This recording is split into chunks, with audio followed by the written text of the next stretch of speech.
Խնդրում եմ օրվա խորհրդի հետ կապված ձեր խոսքը եւ կարծես թե այս տարի ուխտագնացությունը նաեւ կարևորվում էր նրանով, որ դա ի աջակցություն էր հայ առաքելական եկեղեցու, այդ առումով ինչպես կմեկնաբանեք։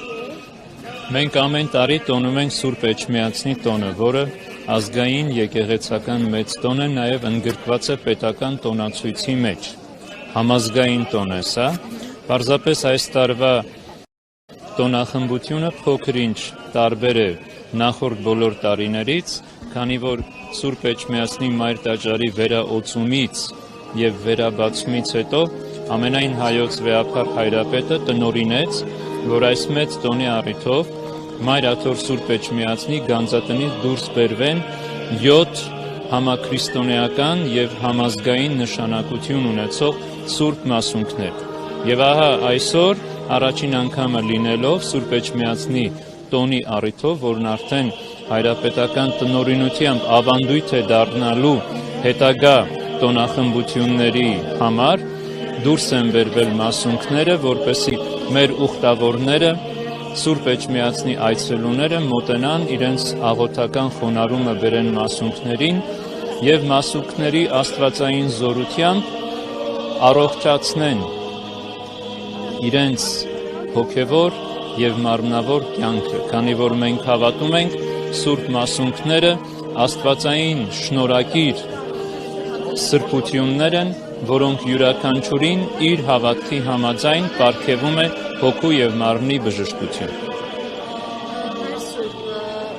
Կխնդրեի անդրադառնալ նաեւ վերջին շրջանում քաղաքական իշխանությունների կողմից հայ առաքելական Սուրբ եկեղեցու դեմ իրականացվող այս արշավին, նախ որ պահից սկսվեց այս անջրպետը, արդյոք հայ առաքելական եկեղեցու գործունեությունը պարզապես չի բխում այս իշխանությունների, այսպես չակերտավոր ասված, իրական Հայաստանի գաղափարախոսության հետ։ Դուք այդ հանգամանքների միջև կապ տեսնում եք։ Բնականաբար ամոթալի եւ դատապարտելի են այն բոլոր հարձակումները, որոնք այսօր արձանագրվում են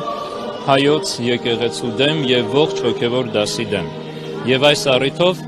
այս հնարավորությունն էլ օգտագործելով մենք կոչ ենք անում մեր իշխանություններին, որպեսզի դադարեցնեն այդ ամոթալի եւ դատապարտելի հարձակումները, կարողանան գիտակցել իրենց բարձր հանգամանքը, ինչին են կոչված ժողովրդի ժամանակավոր ընտրությամբ եւ կարողանան իրենց բարեկրթությամբ, իրենց պարկեշտությամբ, որպես, ինչպես իրենք են նշում, հայոց եկեղեցու հավատարիմ զավակներ, ապաշխարելով ներում հայցեն եւ այլևս գայթակղության չառաջնորդեն մեր ժողովրդին։ Ես հավատում եմ մեր ժողովրդի իմաստությանը, հավատում եմ մեր ժողովրդի բարեպաշտությանը, դարերի հոլովույթում նմանատիպ սադրանքներ շատ են եղել, բայց հայ ազգը երբեք դեմ չի ելել իր ազգային Սուրբ եկեղեցու դեմ, երբեք չի ուրացել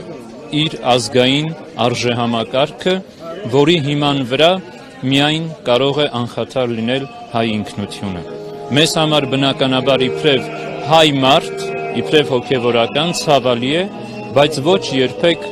կարող է որևէ հարձակում մեզ ընկճել, կանգնեցնել եւ դադարեցնել մեր առաքելությունը։ Մենք ուխտ ենք արել Սուրբ Էջմիածնի իջման Սուրբ Սեղանի առջև, որ նույնիսկ մեր անձի զոհաբերությամբ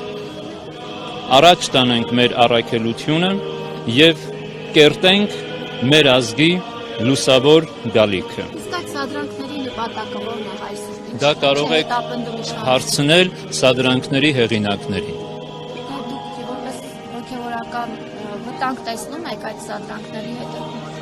Բնականաբար վտանգը կա, բայց ինչու են այդ սադրանքները եւ ինչ նպատակ են հետապնդում, միայն սադրիչներին կարող եք հարցնել։ Ես իրենց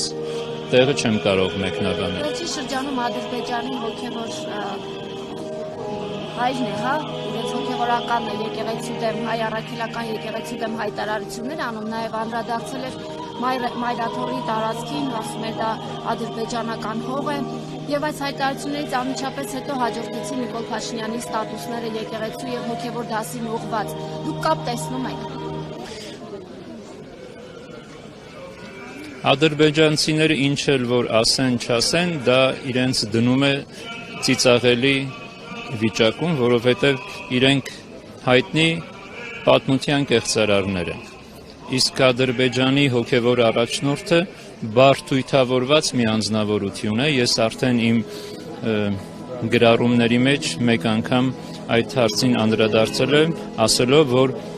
Վազգեն Վեհափառի, Գարեգին առաջին Վեհափառի, Գարեգին երկրորդ մեծախորհուրդ վեհափառների հետ սեղան նստած անձը բնականաբար այդպես իրեն պիտի պահեր, որովհետև այն պատմական արդարությամբ եւ ճշմարտությամբ, որ խոսել են եւ խոսում են հայոց կաթողիկոսները, որևէ կեղծիք, որևէ սուտ չի կարող դրա առջև դիմանալ։ Եվ հարևան երկրի հոգևոր առաջնորդի այդ հոգեվիճակը դրա վառ վկայությունն է։ Թե ինչ կապ ունեն մեր իշխանությունները այդ հոգեվիճակների հետ, ես դա չեմ կարող ասել, բայց փաստը մնում է փաստ, որ կարծես թե այդ հարձակումները ձայնակցում են այդ մյուս հարձակումներին, բայց պատմությունը ապացուցել է, որ եկեղեցին չի կարող ընկճվել որևէ հարձակման առջև, եկեղեցին ունի հստակ իր նպատակը, եկեղեցին ունի հստակ իր աստվածային առաքելությունը եւ այդ առաքելությունը որևէ անձ, որևէ ուժ, որևէ իշխանություն չի կարող կասեցնել։ Իշխանություններին դադարեցնելու այդ բոլոր հարձակումները, որովհետեւ նախ եւ առաջ դրանք պատիվ չեն բերում պետական պաշտոնյային եւ հետո, եթե անձը իրեն համարում է հայ եկեղեցու հետևորդ, ուրեմն պետք է հնազանդ լինի եկեղեցու նվիրապետությանը եւ ոչ թե անհեթեթություններով ժողովրդին տանի գայթակղության։ Իսկ ավետարանն ասում է՝ վայ գայթակղեցնողին։